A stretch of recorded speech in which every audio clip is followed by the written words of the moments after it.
IIM UPSC tuitions only in Tirumala IAS institute Chaitanyapuri. Call చేసి ఇప్పుడే join అవ్వండి.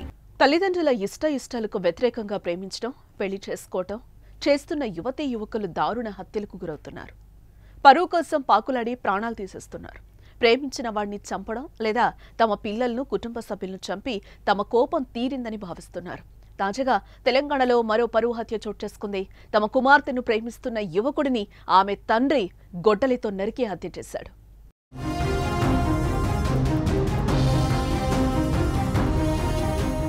పెద్దపల్లి జిల్లా ఎలిగేడు మండల పరిధిలోని ముప్పిరితోట గ్రామానికి చెందిన పూరెళ్ల సాయి కుమార్ అనే యువకుడు అదే గ్రామానికి చెందిన యువతితో ప్రేమను కొనసాగిస్తున్నాడు. గత 2 ఏళ్లుగా వారు ప్రేమించుకుంటున్నట్టుగా సమాచారం. అయితే ఆమె తండ్రి పలుమార్లు సాయి కుమార్ ని హెచ్చరించాడు. తమ కూతురి జోలికి రావద్దంటూ వార్నింగ్ ఇచ్చాడు.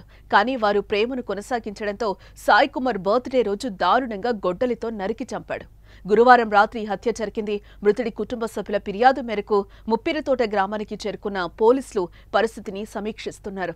అక్కడ ఎలాంటి గొడవలు జరగకుండా ముందస్తుగా భారీ బందోబస్తును అయితే ఏర్పాటు చేశారు. ఈ మేరకు కేసు నమోదు చేసుకుని నిందితుడి ఆచూకీ కోసం తీవ్రంగా గాలిస్తున్నారు పోలీసులు.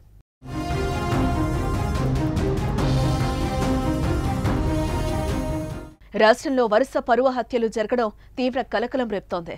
ఇటీవల కాలంలో తెలంగాణలో 2 పరువు హత్యలు జరిగాయి. ఒకరు సొంత చెల్లెల్నే ఒక అన్న ఇబ్రహీంపట్నం సమీపంలో హత్య చేయగా, రెండోది 4 రోజుల క్రితం సూర్యాపేటలో వడ్లకొండ కృష్ణ అలియాస్ మాలబంటి తాను వివాహం చేసుకున్న అమ్మాయి కుటుంబం చేతిలో దారుణ హత్యకు గురయ్యాడు. గతంలో జరిగిన అమృత ప్రణయ్ పరువు హత్య కేసులో కోర్టు సంచలన తీర్పు కూడా ఇటీవలే వచ్చింది. కానీ రాష్ట్రంలో పరువు హత్యలకు అడ్డుకట్ట పట్టం లేదు. క్షణికావేశంలో జరిగిపోతున్న హత్యలతో కుటుంబాలు రోడ్డున పడిపోతున్నాయి.